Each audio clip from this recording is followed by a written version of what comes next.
बेटा जी, there is a word statistics.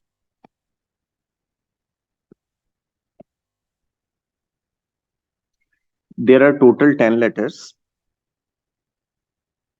S is 3 times, T is 3 times, and I is twice. We want to find out the number of arrangements of these 10 letters. This one is 10 factorial divided by the number of repetitions, 3 factorial into 3 factorial into 2 factorial. Okay. Now we want to find out the probability that two i's are together.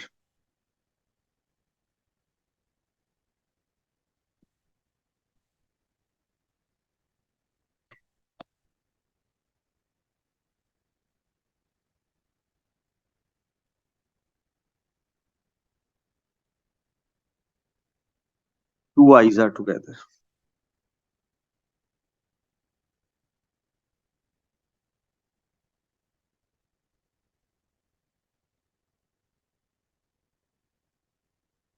यहां पर हमने दो ice को इकट्ठा कर दिया.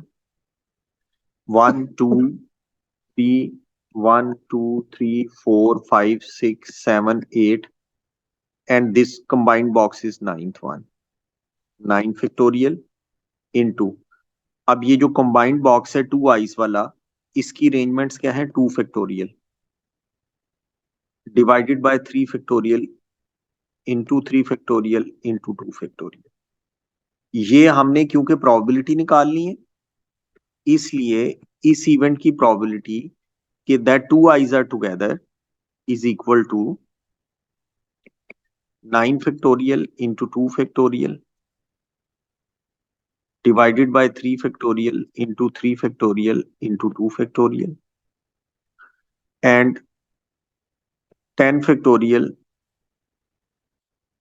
Total number of outcome से हम डिवाइड करेंगे 3 factorial into 3 factorial into 2 factorial. The final answer is 9 factorial into 2 factorial divided by 10 factorial. ये आपका आंसर आ गया. ठीक है.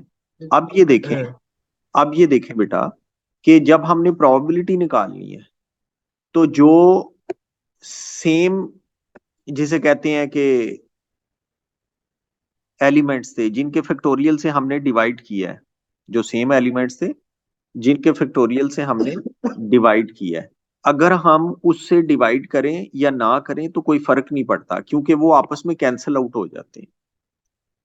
ऐसे फिर एक्सप्लेन करो इसको ये तो समझ गया सर कि वो कि कैंसिल हो जाएंगे. अब ये दोनों चीजें कैंसिल हो जाएंगे अगर हम जो सेम नंबर ऑफ ऑब्जेक्ट्स हैं उनको काउंट करें या ना करें, तो उससे कोई प्रोबेबिलिटी पे फर्क नहीं पड़ता.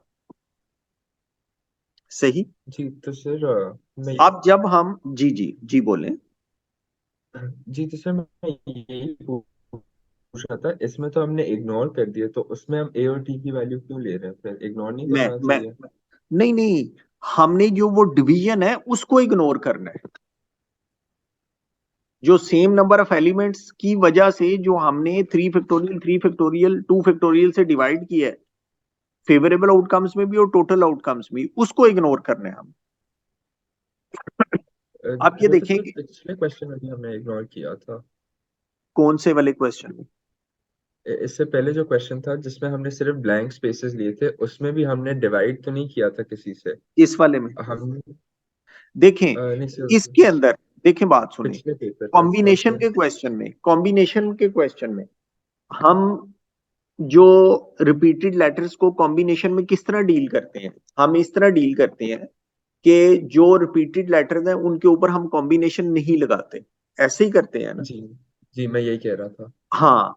लेकिन ये जो कॉम्बिनेशन के लगाने को मैंने कहा था कि आपने कॉम्बिनेशन नहीं लगाना, इसको इग्नोर करना है, यानी कि अब आपने कॉम्बिनेशन लगाना है उनके ऊपर.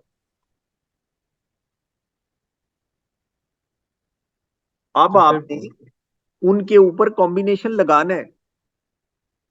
तो सवाल में ऐसा क्या लिखा हुआ है जिससे पता चलता है कि ओ अब नहीं लगाना रिपीटेड लेटर्स पे अच्छा, क्या? अब जरा अब हम वापस चलते हैं.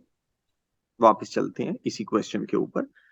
पहले अगर तो क्वेश्चन बी पार्ट में ये होता कि find the number of arrangements that two I's are together, तो फिर उसका आंसर ये वाली चीज होती।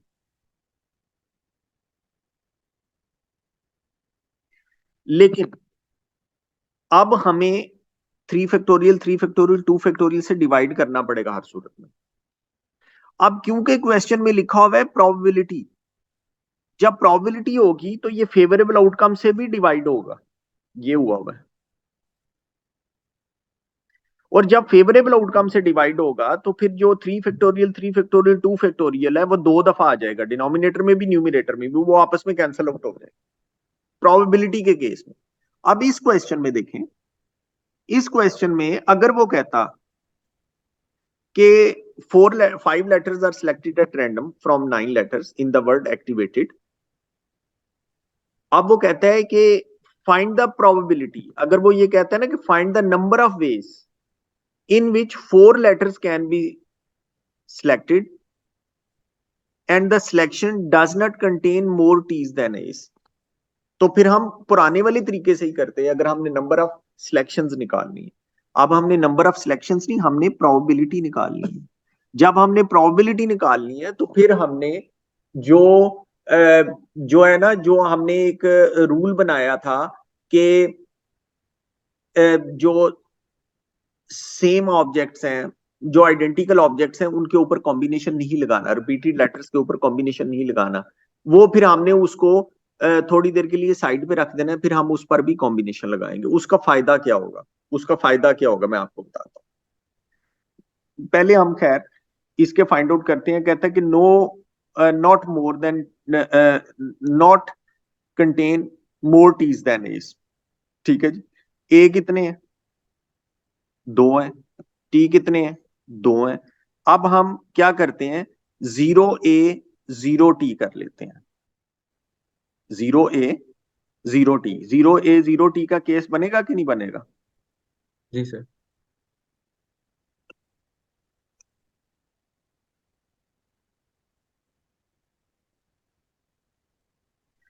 अब हम 0 ए 0 टी का केस बनाते हैं।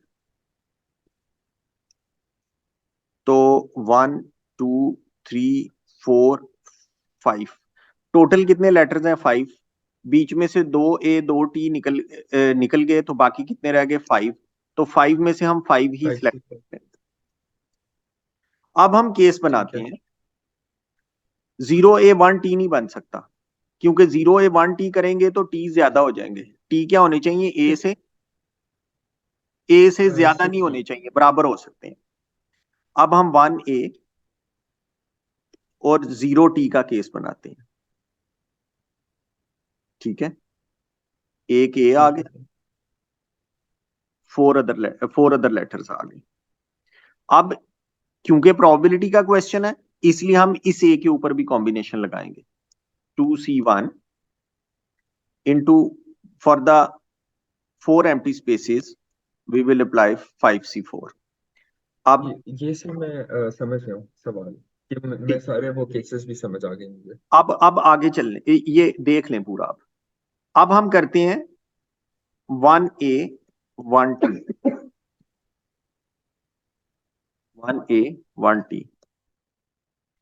अब ये हो जाएगा 2C1 into 2C1, first 2C1 for a, second 2C1 for T, into 5C3। अब 1 ए 2 टी नहीं कर सकते, अब हम करते हैं 2 ए 0 टी, ए ए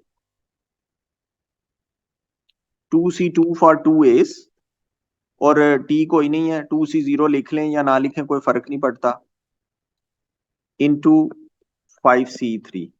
अब हम करते हैं 2 ए 1 टी,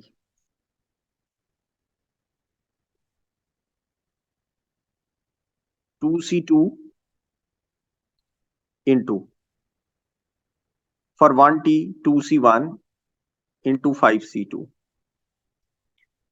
अब 2A 2T करते हैं।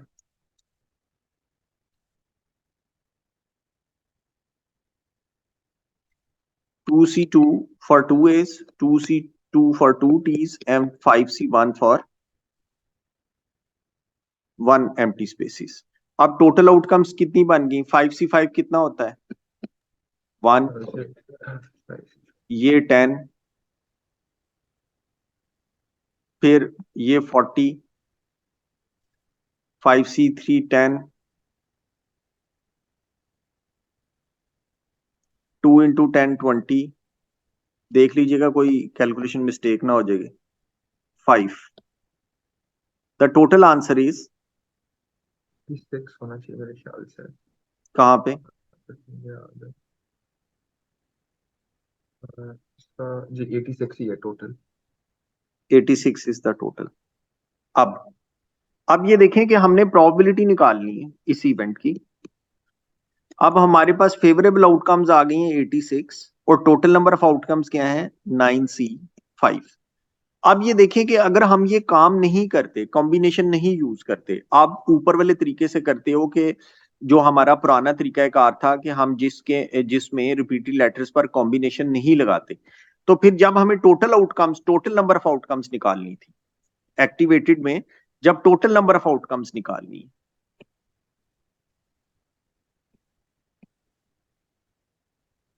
और हम पुराने वाला तरीका कार यूज करते हैं, हमारे पास 2A हैं और 2T हैं, फिर हमें क्या करना था? 0A 0T, 0A 1T, 0A 2T और 5 सिलेक्शंस हमें करनी थी इस तरह।